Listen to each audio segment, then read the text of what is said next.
We're going to talk test results. Yes, we are. I can't wait. So yeah, our test this year, we have 5 different kinds of mulch that we are comparing with each other. How did it do against bare ground? All right. We planted 175 days ago today. Wow.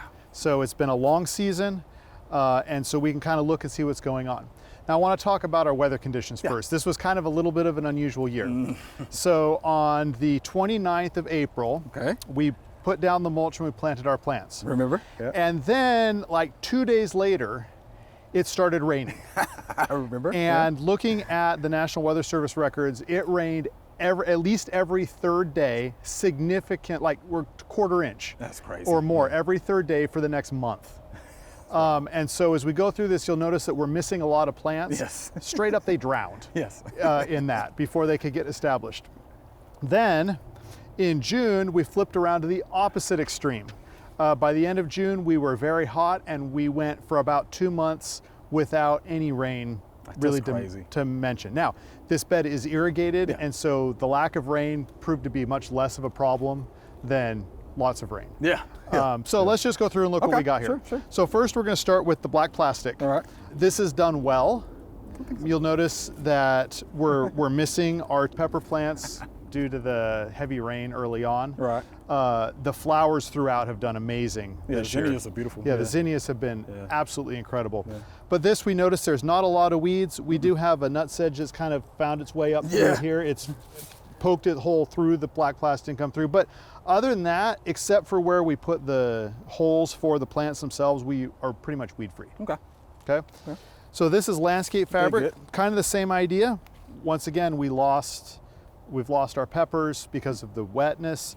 Our tomato plant is doing well. It looks like it's doing well now. It's very small for this time of year. It probably was stunted by the wet. It also didn't grow much in the heat, and we're going to talk about the heat that we get with the black plastic here. Since it's cooled down in the last few weeks, it's really started to speed up.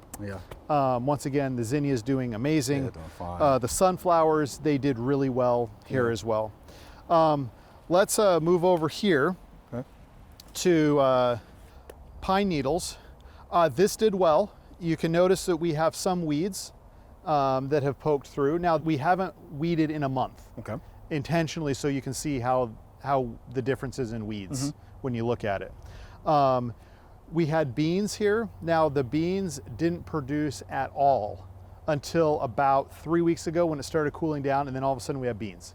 Makes sense. Yeah, because it's hot. They don't like that. Once again, the flowers did amazing. Zinnias look good. The rain caused some problems with the peppers and the tomatoes. They're kind of recovering now that it's cooled off after the really, really hot summer. So then if we keep going over here, we have the shredded wood, and this is the sort of mulch that you'll get if you're mulching your front flower bed or something like that, your shrubs. This is that same sort of mulch. It did really good. You can notice we have some weeds, just like the pine needles, but not a lot. This is the highest spot in the garden. And so we have the most survival when it came to the rains right when we planted them. Makes sense. And so we've got 2 peppers and a tomato plant here. Everything's doing well. The pepper plant has really done well in the last few weeks since it started cooling off and it's starting to produce again, which is kind of what you expect. Once again, we have beans, but it did really well. So let's come up here. We're going to do the cardboard. Now, the cardboard has no weeds, except for where you had to put holes in it to put the plants in. Got it. See it. That's really good there. It also performed really well with temperature. We're going to talk about that in just a minute. Once again, our pepper plant has really enjoyed the cooler weather here in the last few weeks. The other pepper plant's hanging on. The tomato plant hasn't done much of anything. But once again, it's in a lower spot, and it was so hot once it got done raining. In all of these, the flowers just performed wonderfully.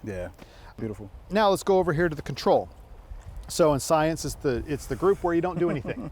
So here we have bare dirt, and not doing anything doesn't mean we don't weed it, because we did. We've weeded it through the year, but we just didn't cover it with any mulch.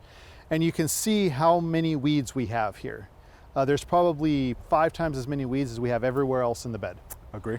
Also, this happens to be one of the lower spots in the garden, so our beans that were planted right here, you can see that there's a puddle. It rained a couple days ago. And so you can imagine if it rained every single day, it's just, the beans aren't gonna grow. So drainage is an issue. Drainage is an issue here. We have a pepper plant that hung on. Struggling. It's struggling. It'll probably do a little better here as we, I don't know if it's gonna actually produce anything in the few weeks we have till frost, but it's there. Now I wanna talk about some of the results that we got that are more number based. All right. So first, I'm going to talk about the temperature, and in a minute I'm going to get to how much time we had to spend weeding each bed through the year. Okay, got it. So we did a test when it was 96 degrees outside one summer day, measuring how hot the soil is. Okay. So it was 96 degrees, 50% clouds that day. So on and off, you had sun, shade, and the soil was damp to wet is how I'd rate it. We measured at 1 inch and 4 inches deep everywhere, but the control group, it was 99 degrees 1 inch down, and it was 90 degrees 4 inches down. Okay. The shredded wood, it was 94 degrees at 1 inch down and 86 4 inches down. The pine straw, 91 degrees 1 inch down and 86 degrees 4 inches down. So those two are comparable. The cardboard was only 88 degrees 1 inch down and 82 degrees 4 inches down. So it was much cooler. Yeah, probably because it's lighter and cardboard has some insulating value to it just naturally. Okay. And a lot of the light reflecting off it. But then if we move over to the plastics, it's gonna be interesting. yes, landscape fabric, at 1 inch down, it was 106 degrees. At 4 inches down, it was 91. And then it gets worse. It gets worse. It gets worse. The black plastic, 1 inch down, it was 122 degrees. It's hot. Very hot. Yeah. 4 inches down, it was 103 degrees. Still in the hundreds. Still in the hundreds. Yeah. So just as a reference, warm season vegetables, so that's tomatoes, peppers, beans, the things that we were growing, watermelons, things like that. The optimal temperature for them to grow is 65 to 75 degrees. And so here we're looking at at the plastic. Best case scenario, 4 inches down, which is right in the middle of the root zone, you got 28 degrees above a good temperature to grow them at. Yeah, it's tough. Stressful. Very stressful. Yeah. And then the other thing is that earthworms, as another comparison, earthworms above 95 degrees sustained temperature will die. So I think it's safe to say that if we were to take the plastic up, there would be no earthworms in there, just because it's too hot. Yeah, it's too hot. Too hot. Yeah. So what about the microbial activity? I would think, in those areas. Yeah, it'd probably be really high. Cooked it. Yeah, so the microbial activity was probably really high. I'd imagine if we were to test organic matter that there's probably very little organic matter under the black plastic because the microbes just ate it all. Yeah. Just same principles as compost pile. Hot compost pile processes stuff faster. Yeah. Same idea. Yeah. So now let's get to really the thing that most people care about the most, which is how much time do you have to spend weeding? Yeah. Because when it's 96 degrees outside, you don't want to weed. I don't. So here are our weeding stats, and each of these beds is 9 feet by 8 feet in size, just for comparison, so you can compare it to your own garden. Okay. For the landscape fabric, we spent 47 minutes or 3/4 of an hour weeding it over the course of the year. Okay. So that's not very much. That's not much at all. No. The black plastic did better. Okay. It was only 30 minutes of weeding. Oh, that's nothing. Yeah, that's nothing. Yeah, that's nothing. Considering it's 175 days, 30 minutes, what is that, 15 seconds a day or something like that? I don't know, not much. Now, keep in mind, the black plastic was very hot. Yeah. It's possible that we had a lot of weed seeds that just got cooked and didn't germinate. Right. The pine needles, 112 minutes, so a little less than 2 hours. Okay. The wood chips, 74 minutes. Okay. So about an hour and a quarter. Okay. That's doable. Those are doable. It's doable. Yeah. Cardboard, only 34 minutes. Oh, yeah. Half hour. Yeah. For the cardboard. Yeah. Now let's compare that to the control group. That's the one that has no mulch. Oh boy. 565 minutes. And we haven't even weeded it for the last month. Wow. That is 9.5 hours. Yeah. For a 9 foot by 8 foot bed over the course of our 175 day growing season so far. Yeah, quick math, that's a lot. That's a lot. Yeah, that's a lot. So what do we like? My goodness. Having dealt with this for 175 days, what is the best in our opinion? Okay. Obviously bare ground not. No. No, doesn't work. Yeah. the pine straw or pine needles and the shredded mulch, shredded mulch, it worked pretty good. Yeah. As we got through the year, it started to decompose and they got thinner. Maybe next time if we were to use that, we'd do a thicker layer. Right. And replenish it maybe. And replenish it, right. Yeah. But, and the black plastic and the landscape fabric, it worked well. If you were doing just a spring crop, I'd say use it. Okay. Because it warms up the ground really fast. Yeah. But then it warms up the ground really hot in the summer, and we probably saw some decreased production. Yeah. Because I of would that. agree with that. Yeah. So our #1 mulch is cardboard. I know what it is. Cardboard. Yeah. And you said that you have a lot of master gardeners that swear by cardboard. Love cardboard. Yeah. I do. It's great. And the best part about this is like the plastic, we're gonna have to pull it up.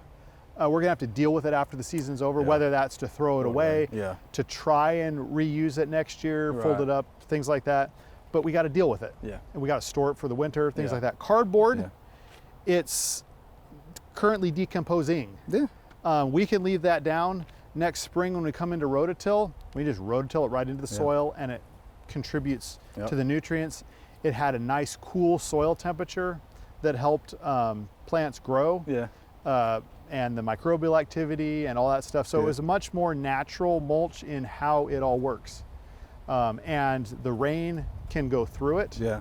Not too fast, but it does percolate through. And so yeah, overall cardboard we think was the best. Cardboard. Okay. Yeah. Now, the one problem with cardboard, you look at it, you know, this is fine in the vegetable garden, whatever. If it's in your ornamental bed, if it's in your front flower bed, it doesn't look good. Yeah. But not the most attractive, you can put down cardboard and then you can cover it with some more attractive mulch, like, you know, shredded wood or pine needles if you like that. And you have double the protection and still no weeds. Which is probably what I would do and what I've seen master gardeners do. Yeah. Right. So they just cover it with mulch. Yep. Yeah. And it works. It works. How about that? This is a pretty cool experiment. What did you think about the experiment overall? I thought it was interesting. I've always wondered what mulch is the best. Yeah. And you know, these are the obvious ones. And now I see the pros and cons of each. It helps me pick it. But I can tell you next year, this garden will be totally cardboarded. So because I don't want to weed it. Right. All right. I agree. You know, less weeds. And so we're actually already starting to collect cardboard now. So these happen to be big sheets we found, and you know, we're finding big boxes and stuff like that and just squirreling them away for next year so we can lay them all out. So if you see Peter out, he's dumpster diving for cardboard. Yes. So just leave him be. He'll be just fine. Leave him be. All right, Peter, thank you so much. Yeah. This was very interesting, right? And I hope that our viewers would actually learn from this experiment and perhaps use it in their own garden. Yeah. Thank you much. Yeah. All right.